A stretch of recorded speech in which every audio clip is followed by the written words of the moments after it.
Assalamualaikum dan selamat sejahtera. Selamat datang ke channel Rizwan. Okey, hari ini saya akan buat satu video berkaitan dengan cara untuk menjadi pencerah. Jadi saya akan berikan cara ataupun flow untuk anda yang berminat untuk menjadi seorang pencerah. Okey, jadi pernah terfikir tak macam mana nak jadi seorang pencerah, ataupun anda memang bercita-cita nak jadi seorang pencerah? Walaupun tugas seorang pencerah ini lebih kurang macam kerjaya guru, namun tak nak memasuki kerjaya sebagai pencerah ini jauh sekali berbeza daripada laluan menjadi guru.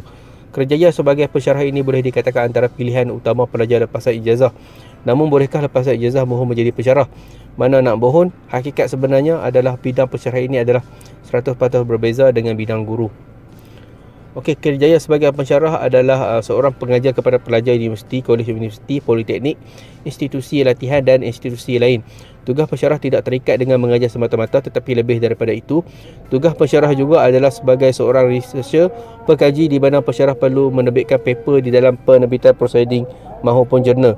Pencerah juga perlu membimbing pelajar-pelajar master PhD dalam menerbitkan jurnal.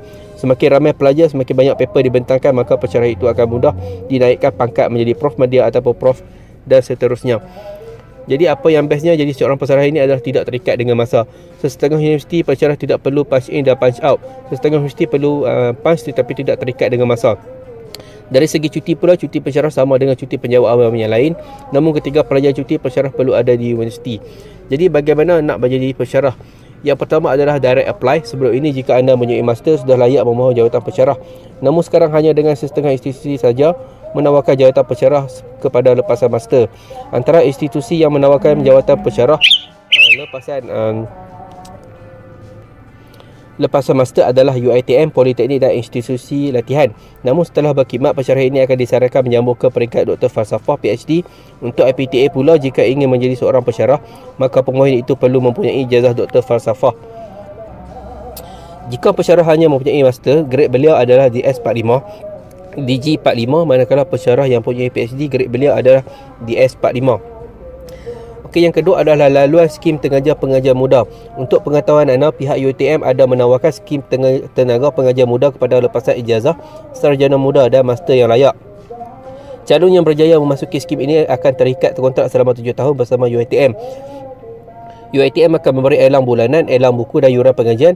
Tambahan lagi, calon yang mengambil skim ini juga akan diminta bersedia untuk berkhidmat walaupun sedang bercuti. Calon juga akan diminta menyambung ke peringkat PhD dan kontrak akan bertambah 7 tahun lagi, menjadikannya selama 14 tahun. Calon ini juga boleh mengambil SLAB ataupun SLAI. Apabila tamat pengajian, calon akan diminta berkhidmat di mana-mana cawangan UiTM seluruh Malaysia. Okey, yang ketiga adalah skim tutor ataupun fellowship. Sekiranya anda pernah tinggal di asrama, pasti anda sudah terbiasa dengan berada di bawah bimbingan fellow. Kebanyakan universiti di Malaysia ada menawarkan jawatan tutor fellowship. Untuk memohon skim ini, calon perlulah mempunyai CGPA sekurang-kurangnya 3.0 ke atas dan sebaiknya 3.50 ke atas, bergantung kepada syarat universiti. Sesudah dilantik sebagai tutor atau fellow, calon akan diberi elang bulanan dan boleh juga apply SLAB ataupun SLAI.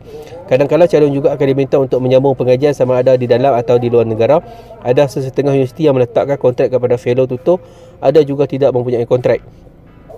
Dan yang keempat adalah pencerah di IPTS. Pencerah di IPTS lebih mudah dipohon oleh lepasan master. Selalunya iklan jawatan sebagai pencerah IPTS akan dibuka melalui iklan di laman web carian kerja seperti Jobstreet.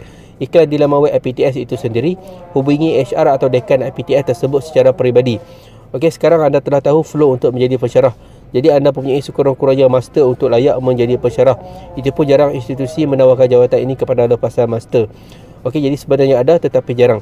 Bagi yang mempunyai master, cuba anda apply jawatan pencerah di IPTS atau kolej kemahiran untuk peluang yang lebih cerah.